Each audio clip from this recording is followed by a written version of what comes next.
Kuvittele kaupunki, jossa jokaisella olisi mahdollisuus harrastaa ja syödä hyvin.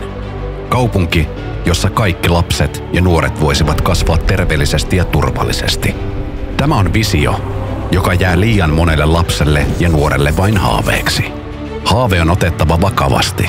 Kaupunki on yhä useamman meistä koti. Kaupungeissa ei asuta vain tänään. Niissä rakennetaan huomisen terveys. Kaupungit ovat avainasemassa sairauksien ennaltaehkäisyssä ja terveyserojen kaventamisessa. Turku haluaa tarjota kaikille lapsille ja nuorille mahdollisuuden liikuntaharrastamiseen. Kaupunki on mukana Novo Nordiskin luotsaamassa maailmanlaajuisessa Cities for Better Health-kumppanuusohjelmassa, jonka tavoitteena on rakentaa terveyttä tukevia kaupunkiympäristöjä. Yhteistyömme keskittyy matalan kynnyksen liikuntamahdollisuuksien tarjoamiseen lapsille ja nuorille alueilla, joilla harrastaminen on haasteellisinta. Haluamme kertoa perheille uusista mahdollisuuksista harrastaa ja tavoittaa lapsia liikunnan ilon merkeissä.